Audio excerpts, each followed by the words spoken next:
Hey, and welcome to the Ladies in Biz podcast, where every week we have guests that are amazing female entrepreneurs. Find out how they got started and grew their business. Discover how their story can help you grow your business. Thanks for tuning in today. Here is your host, Penny Redmond.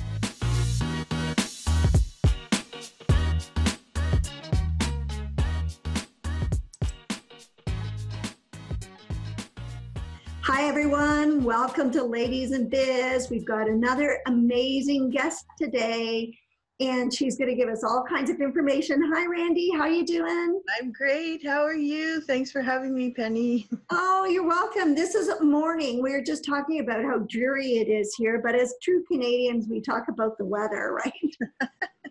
So, Randi, if you don't mind, one of the things I've found that's really worked so far with the podcast is that we like giving our listeners just a bio of who you are so then they know where you're coming from. And then right after that, we get right into on how the heck did you get into this? And I'm looking at your bio, I'm going, oh my God. So guys, here it is. Are you okay? Here's what it is. We're good. Okay. You're a 4th level CMA. I don't even know what the difference is between 1st, 2nd, 3rd, or 4th, but I imagine 4th sounds pretty senior. 6 times a #1 international best-selling author. You're an international speaker. Your goal is to provide small business owners and entrepreneurs with useful knowledge to help enhance their businesses. And your passion for helping others lead to you run several charity galas, and your strong business sense has promoted you to create a business-to-business events and Toronto Women's Expo. You have produced almost 60 #1 best-selling authors with book series, Empowering Women to Succeed. That's the name of the series, right? And which has become a major success internationally. And your expertise in networking, marketing, social media, email marketing, lead pages, digital marketing, building sales, funnels, podcasting, book writing, publishing, and monetizing in helping others to set up their game daily. You have built an incredible following on social media organically, makes a big difference, and helps numerous people with their setup and marketing online. And in your personal life, Randi is a black belt in karate, yes, and is a proud mom of 4 boys. That's so amazing. Yes, they're pretty awesome. Are they all home, or are they some not living at home anymore? They're home, 2 not at home. So you got a half. Well, you're probably like me. When my 2 daughters left, I was very sad. I really loved having them at home. And every once in a while when they come back, like I just had a daughter come back just recently because she was getting her house renovated. Right. So her and her husband moved in, not as long as I would have liked them, but anyway, but it's pretty hard for them to put up with me. But they did so, and I was delighted by having them. I'm sure they were thrilled to be there. I think they liked it because it was free, and there was dinner. Well, that always helps too, of course. Oh, yeah, absolutely. I think that's why I sort of said, you've got to come. I'll give you dinner. But, so tell me a little bit about, you are into everything and you're an amazing woman, but what made you start thinking about becoming an entrepreneur and going into so many different revenue streams? Well, you know what, Penny, it's almost as if I was born to be an entrepreneur, because even in my teenage years, my father came from the corporate world. He came back to Toronto. He was out in New York for a few years, and he came back to Toronto a little while after my grandfather passed away, and my grandmother was trying to keep the family mattress company going. And my dad left the corporate world to come and build the family business. And it was quite amazing because he won the contract in the city of Toronto, delivering beds to welfare recipients. And we had a very high-end company that would deliver very exclusive and expensive beds. We'd make beds for hospitals and institutions and all kinds of places, like custom beds. The department stores would send people to us because we would do so much custom and high-end stuff. And, you know, so watching him, and then through the years, so I was a teenager still, I wasn't going to work, but I would work for him during the summers. He went and purchased a brand name manufacturing company in the same industry. So he hired somebody else to run the family company. And then when I was getting married, which was at a really young age of 22, he said, you know, when you're done, come in. I want you, you know, I suspect something's going on in the company, but I'm not there full time to be able to check it myself. I want you to run the company, but first we need to prove that something's going on. So I'm telling you, I had the most fun. And, you know, I don't know if you can picture it, but I used to wear these 4-inch heels, teeny weeny little mini dresses or mini skirts. And the guys would like think I'm hilarious. And that's how I would go to work every day. Like, that's how I dressed. And, you know, so I would go in there. He told the current manager that I'm coming in after I get married. I'm going to take over all the accounting, which she wasn't happy about, and, be able to figure out what's going on there. Because, you know, my dad suspected something, but he couldn't pinpoint what it is because he wasn't there. So he was going to have me go and do that investigation. So he told her that I'm a 4th level CMA. I'm qualified to, you know, take over this part of the company. And that's what will happen. So I got married in August, and then I came in September, started working, had the most fun doing this, and finally was able to, it's hard to prove cash sales, right? Oh, yeah. Like, it's really hard. You can't go finding customers and prove that people bought for cash. So I did find proof of product that was somewhere. And then I just had so much fun with it. But one thing I could prove was payroll, you know, and they said, what do you think you're paying her? So he told me, and I said, okay, well, that's not what she's paying herself. Right? So we finally had something documented that we could prove to get rid of her. So he said, I'm coming in on this date, this time, I'm going to let her go, and that's it. And he came, he did it. He was like very respectful, quiet guy. He's not in your face, you know, he's not the kind of guy who will cause a disruption or anything. So afterwards he comes, you know, he's in his suit, he comes, he sits down, he puts his feet up on the desk, which isn't him either. And goes, now what? I go, now what? And he goes, I guess that makes you general manager. And like, my heart started leaving my body. And you're only 22? 22 years old. Oh. Like, oh my God, you know? Okay. So the next day, what do you do when you, like, I didn't know the components of a bed. I didn't know, you know, yeah, I had some school knowledge, but it didn't have, I worked for companies, I worked for my dad, but, you know, I didn't really have business experience. And so the next day I went into the factory, and, you know, it was about 8,000 square feet. I went up to the one guy who used to work for my grandfather, and I said, you know, you have to teach me how to make a bed. Okay. And he's looking at me. Remember the 4-inch heels and the mini skirt, okay?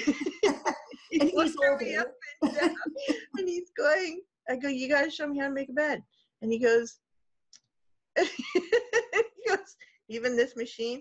Now imagine a machine that can carry a king-size bed flat on it, and the machine goes around the bed, seaming the material together. And then you flip it over and you have to do the other side. But it's a full body machine. So you actually have to walk, your knee pushes a thing to turn it on. You walk around, you need to use both your hands to hold the material together so that the piece of ticking or rope goes around and sews it together. But you have to hold it so it does it properly. It's a full body workout. So he's just laughing. He's like, even this machine? I'm like, yes, even this machine. So what was the best way to like know what inventory and what to order and how much is needed per piece and how much, like the best way, a textbook, I'm not going to retain that information, right?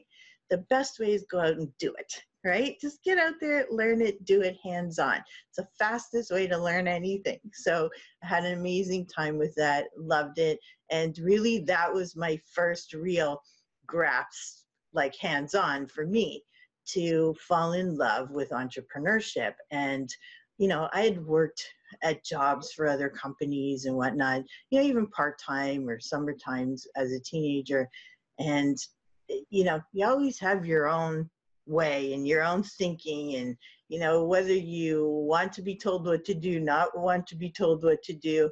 So I kind of was always in me that I don't really want to have a boss, although I still had a boss, right? But I don't really We all have a boss. It doesn't matter. As soon as you have a customer or a client, they're your boss. Exactly, exactly.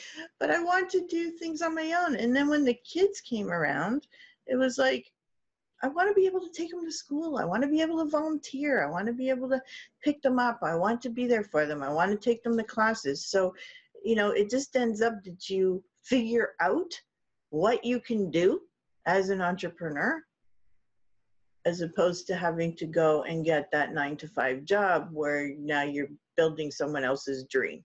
And that's fine. Were you still a general manager then, even with your children, or were you able to take some time off through that? No, there was no children at the time.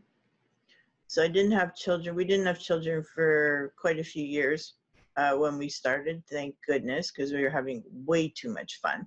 And, you know, but you know, like when that first kid comes around, your life completely changes. You don't have the freedom to get up and go and run and do what you want when you want. You know, you have a completely other amazing life that happens, but it's not the freedom that you had as a single person or people with no children, right? Yeah, big difference. Yeah, so it was awesome. I just loved being an entrepreneur. But in my married years, like after that, when the kids came around, I didn't have a job. I did keep a couple businesses on the side that didn't make any money, but they were just for my brain. Oh. So I needed to keep my brain in business. So the way I did it was to have a business I could be working on and do the accounting for, but didn't necessarily make any money, right? Because my focus was the kids. But, you know, and I did years and years and years of charity galas during those years as well. And we would spend an entire year building a team, building up the event, you know, with decor and entertainment and venues and sponsors and all kinds of things. And it was just amazing doing that. I loved it. So, you know, you've got business here, you've got events there. People used to say to me all the time, you should be an event planner. And all I thought was, no, I don't want to work for somebody. Like, that's all I was thinking, right? And so to me, it was no, no, no, no, no. So it's kind of natural that when I separated like 10.5 years ago, it was like, okay, what am I going to do, right? And I ended up falling into doing business-to-business trade shows, which turned into conferences and other things. And I love it. Like, I'm so passionate about it. So it's really important that you guys find something that you're passionate about. You know, it's so true. But what I'm hearing from you too is that you get right into it. Like, there's nothing stopping you. Like, yeah. Whatever challenge you're given, you're just going to go for it and do the best that you possibly can. Yeah, yeah. Well, listen, if you're passionate about something, it shows. If you're not passionate about something, that shows too, right? So it's important when you're working for people or helping people that they see your passion, that they know that you really love what you're doing, even if they don't like it, but they know they need to do it. As long as you're passionate about it, then they know you're going to do the best job that you possibly can on their behalf. Right. I also like the idea, your message here too, is that you kept busy even when you had children because you still had that entrepreneurial spirit. Mm-hmm. And you took that entrepreneurial spirit and then put it into a great use of charity, because thank God there's people like you that do that, because it takes so much time and effort to do that. And you have to have a love for it. Yeah, thank you. Thank you. And it was fun. It was fun. I was lucky that I could have that time to dedicate to that. You know, I was really lucky. Not everybody gets that luxury. No, that's for certain. But in the same token, there's lots that do, and thank goodness they do, right? So one of the things I had in my notes here was that, which I always found, I think it's really something we should talk about, because it's one of the things I also believe in, is having multiple streams of revenue. Right. Yeah. So can you shed some light on where your streams of revenue are today as an entrepreneur? For sure. Well, it's like one of those things where you say, I'm still trying to figure out what I want to do when I grow up, right? And so it's like, yes, I love events. I'm passionate about them. I host them, I produce them. And, you know, I give entrepreneurs a platform so that they can connect and grow and find the right tools and resources, the right products and services for them, joint venture partners, whatever. But, you know, it takes up a certain amount of time to do that. And of course, they're not charity galas. So I'm not working on decor and entertainment and all that stuff. And, you know, so there's a lot more time, even though it takes a lot of time and effort to put these together, there's still other time available.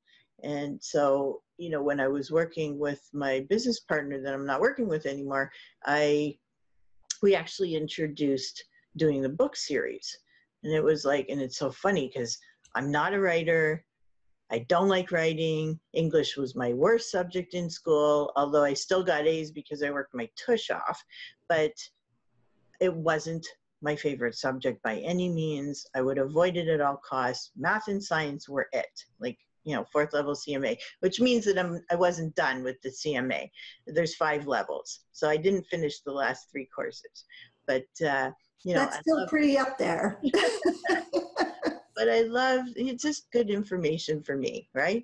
But you know, I didn't like writing. So it was hilarious when he had mentioned, you know, okay, this is our next project. I was like, okay, let's do it, right? I don't know how we're going to do it, but we're going to make it happen. But you have the knowledge and the expertise to support the information in the books, which was most important, right? Well, everybody does. Everybody has a story in them. Everybody has a zillion stories in them. Your life is a whack of stories, right? You have I see a lot of chapters. I have a new chapter. So there's so many stories that people have within them, and sometimes they think, oh, well, my story's not over yet. Well, your story's not over until you're gone, right? So we don't want to wait that long. No. Let's start telling your story and inspiring people and motivating them and helping them. But better yet, you get to use it as a marketing tool. So yes, I ended up falling into doing something, but that's what a great editor is for, right? We had Doris Chung on our last episode, and she's a publisher. I don't know if you know her or not, or you probably ran into her. But yeah, she said, oh, anyone can have a book, Penny. That's why there's ghostwriters. There's ghostwriters. There's people that'll interview you. You can write it yourself. You can record it into, an audio and have it transcribed. You can, even if you're English, you think, oh my goodness, I can never write in English because my English is so terrible, or I can't write. Well, there are people that can translate. There are people that can fix your English, right? So that shouldn't be a barrier to becoming a published author and being able to utilize that tool, which is unbelievably important for business people. It really sets you apart, sets you up as the expert, and elevates you, adds credibility. There's so many things you can do with it. So that is such a great message, Randy. What you just said was that anyone can do it if they want to have a book. Yes. And in today, in the technology and everything that can support it, and if you've got a good story or you've got information, it's really only right for you to share it. Listen, Penny, a lot of people think they don't have a good story. They don't think they have this terrible trauma that happened or some unbelievable occurrence or whatnot. And they think that, their story isn't going to impact anybody. So I'll tell you a quick short one. Okay. One of my authors had that feeling. Thought, my story's insignificant. cetera, et cetera. And I said, no story is insignificant, right? So anyway, she's in the book, and I won't say who it is, but I ended up having breakfast with her one day, and, you know, we were talking and whatnot, and I had a meeting for right after with another lady that's not in my books, and she happened to read the book. So when I was meeting with her, the second lady, she said, you know, I read the book. I said, thank you. I said, well, tell me, what had the most impact on you? And she said, this lady's story that I just had breakfast with, who thought her story was very insignificant. So of all the stories in the book that she read, that one story, who she thought didn't mean anything, was the most impactful on this person. So you don't know. You don't. You absolutely don't. Even speakers, I know I've even said that for speakers, you think that you think your message isn't going to be great. Right. But you know what, if you give one piece of nugget to the people or someone that's listening that can help them with their life, it's all worth it. Oh my goodness. Yeah. It's unbelievable. And people really have to value. And, you know, one of my friends, Alex McCarskey, who did my very first interview recording that I put up as a podcast, so amateur. I printed it on CDs to give out to people. It's so amateur, but the story's there, right? But the impact is there. But it shows people that you don't have to be perfect to get started, just get started, right? But what Alex taught me was that I had value. I didn't think I had value. You know, I came out of a marriage where I didn't think I had any value. And he was like, are you kidding me? This and this and this. And he starts rambling off all these experiences that I have. And he's like, you don't even have any clue how much value you have to share with people, you know? And it was really him who taught me to look at that and start to value myself, my knowledge, my experience, and say, yeah, you know what? I do have something to share. I do, you know, and that's a strong message I want to give to other people, is that don't think anything's insignificant. We all learn lessons in our life. If we don't, then we're not growing. I mean, we're stagnant. We're having trouble in life if we're not growing and learning something.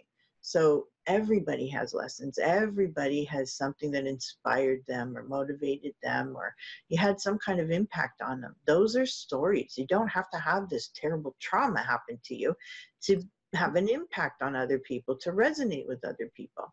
And I'm so glad you mentioned that about trauma, because when I first, when was it? It was at a point where I wanted to do something. I can't remember what it was. It was a next stage in my chapter, another chapter. Right. And I'm thinking, oh my God, all these women have these amazing stories because there's a trauma or a change in their life that propel them to go in a different direction. I'm going, my life is being pretty calm and pretty just like this, like it's gone definitely.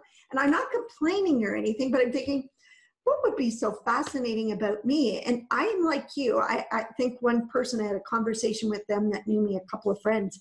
And then they said, oh my God, Penny, you have traveled the world. You've met everyone. You've gone in to China. You trudged where people had never trudged before and blah, blah, blah. And I'm not going to go into all of that, but I'm going, oh, you think that's interesting?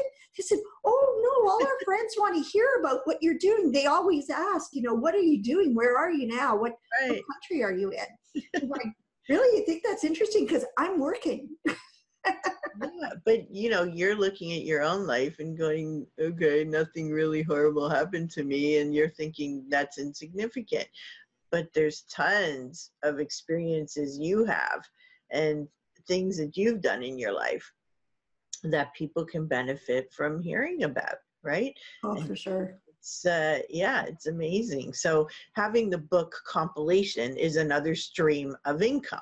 Yes. Because people pay to be in the book and I help them become published authors. So it saves them time and money and effort to do something they're dreaming of doing, where I can just help them so easily become what they want, which is a published author. Now they get to use that as a tool to really explode their business and elevate themselves. They can increase their prices. They can get on speaking stages that they couldn't before.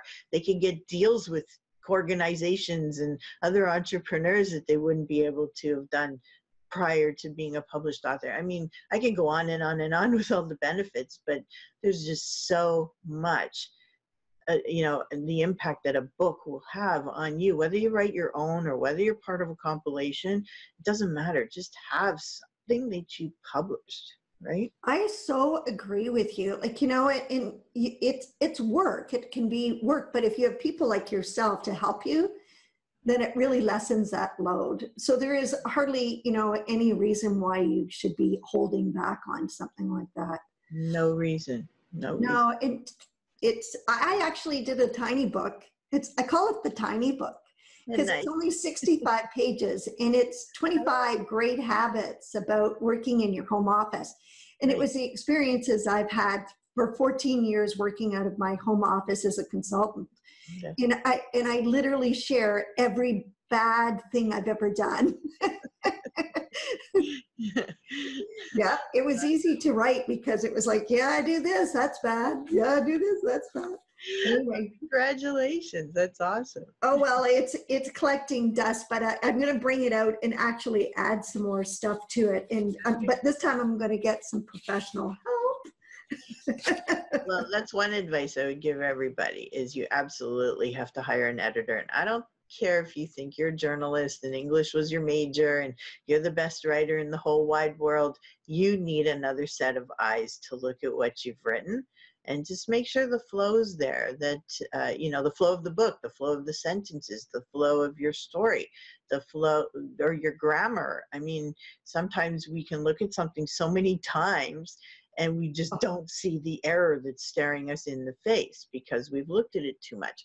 So I don't care how good you think you are, please go and use an independent person. I agree. The other thing is too, when you're writing, I don't know how other people find it, but when I'm writing, I'm thinking about it and hearing myself and writing it as fast as I can. Right. to maintain that thought or to get the thought across. And I don't want to worry about my grammar. I don't want to worry about my spelling. All I'm worried about is being able to get my thought across properly. So get it out. That's it. And the editor comes into the act after that where they just say, what were you talking about? Was that a sentence, Penny? Exactly. You know, when we've talked about the other day, we were talking about all the streams of revenue and stuff like that. And one of the things that I liked what you said was that you said, it was actually ended up being a hobby, not a company. So can you define the difference between a hobby versus a company? Yeah, and a lot of people are working, and not realizing that they're running a hobby. They're not running a business.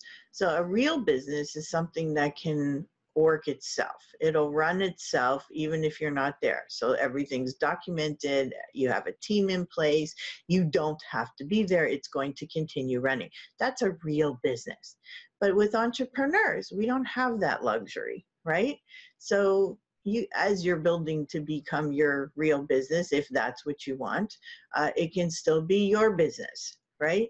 But it means that your business is making money.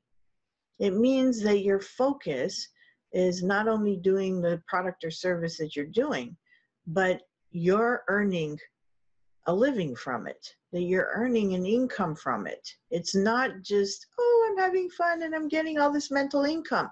And, you know, and I love mental income. That's why you do charities. That's why you volunteer. That's why you help other people. That's why you do the things that you do. Mental income is something that us humans thrive on, and, you know, and it helps us personally, not only helping other people, but it helps you personally. So when you are not making money, you're not putting food on the table for your kids or yourself. You're not putting a roof over your head or your family's head.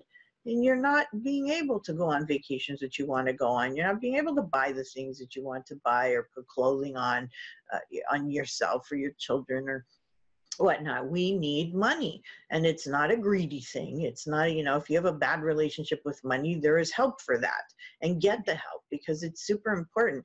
You need to earn a living, and you need to be comfortable not worrying where's the next paycheck coming from, or where's the next rent coming from, or mortgage payment coming from, or car payment, whatever it is. You shouldn't have to worry about that. So if your business is not earning an income, then it's a hobby, right? It's a hobby. Yeah. A hobby is something we enjoy doing because we like that mental income. It makes us feel good, right? We enjoy it. But if you want your hobby to be a business, it needs to earn revenue, right? It needs to have assets and liabilities and income and all kinds of wonderful things, right? So you need to, move it, or put a team around you that's going to help you grow it and build it into a money-making business. And, so having the right people around you is super important, super important. And if you are going after people that are broke, that have never had success in their life, etc., those are the wrong people to be hanging around. I'm not saying get rid of them as your friends, but I'm saying they're not the people that you should be taking advice from, right? The people you should be taking advice from are the people who have the success that you want. So go find those people. Get them to be your mentor or your coach. Or, surround yourself with people that are successful for sure. Yes. And also they have that optimism as well that kind of will rub off on you, which helps, because I think you do have to be you have to be optimistic as well. You can't be pessimistic, because otherwise I don't think you're going to go forward either. No, you're going to sit at home on the couch, wallowing in your misery and trying to figure out, why isn't this happening to me, right? So surround yourself by the right people. Get out to networking events and meet those people. Find those people. Find them online. Find them at live events. Find them through referrals. Like, go find people that have the success that you want. Figure out how you work with them. Figure it out, because you can figure it out, and work with them. Somehow get the knowledge from them on how they can support you in actually turning your hobby into a business, if that's what you want. But it needs to be generating income. And then, when we're talking about for generating or hobby versus company and generating income, one of the things we had talked about earlier was streams of revenue. Yep. And I think that's true of today's entrepreneur. There are so many opportunities to have different streams of revenue. Yes. So if you find it's a hobby, then get out of that hobby, find another stream. Yeah, you don't even have to get out of your hobby, but don't have it taking up the maximum amount of time. You can continue to do your hobby if you want to leave it as a hobby, but know and be aware this is a hobby. So then you need another stream that's going to actually bring you in the income. So what is it you're passionate about? What is it that you want to do? If it is that hobby that you want to make into a business, again, go and surround yourself with the right people. But having other things. So I have the events, right? I have the books, which I've dwindled down to one book series and not two. And because we closed the other one. So we're still doing Empowering Women to Succeed. And you start adding. You're on Udemy as well. I do have an online course. I have a couple of them on Udemy. Yep. And it's important to have online courses. Like, that could be building you a residual income where it's selling on your behalf and you don't even have to do anything to make it happen. So that's another option, right? Getting exposure for yourself, making sure that you're out there. But yeah, so what can you do? Maybe you want to be part of a network marketing company or an online shopping company, where you're not even putting an investment in, it's just deferring or moving money you already spent into a platform that you could earn a residual income from. There's so many different things that you can do. You can join venture with somebody and do something with them. Like, I'm doing the Wealth Summit on November 29, and I'm doing it with a gentleman. So we are not on paper partners. We're not joining our companies together, but we're taking my company and his company, and we're doing an event together because we both do awesome events. So we're just going to do a really super awesome event, right? a double awesome. A double awesome event. But what I'm saying is there's so many opportunities for you to add different streams. But, you know, Penny, the issue with doing this and having multiple streams of income is sometimes people cannot control themselves from what is the most appropriate addition to what I'm doing. So they get squirreled or they get distracted by the shiny object. Oh, for sure. They don't focus, which means they don't have success in anything because they can't focus in on what's making the money and seeing what other things are relevant or can integrate into what I already do, as opposed to finding something completely different and then getting distracted by it, and it may or may not work out. And then your real business suffers because Absolutely. you're not spending any time there, right? And yeah, valuable time on it. yeah, so you really got to be careful with those shiny objects that pop in, and they will always pop in. They will. I've worked with lots of companies or clients, and one of the first things that I always look at is I always say, where are you making your money? Yes. And if you're making your money in that area, then let's always make sure we devote the right amount of time to continue that and to grow it as well. And then you start working on that other side stuff. But so many businesses I've seen where we call it getting back to basics, because just like you said, they start going off in another tangent. Yep. And finding that now they're lost, their customers don't know who they are or understand where they're going. It's a very confusing brand message. Yes. So then you have to go back to basics. And you know what? Basics, I love basics. I talk about them all the time. And it's exactly what you're saying is just watch when you're getting yourself spread too thin on other areas. Yeah, and I think entrepreneurs are hit most with that because they're always trying to find that other stream of income or that residual income that will, you know, just keep building for them.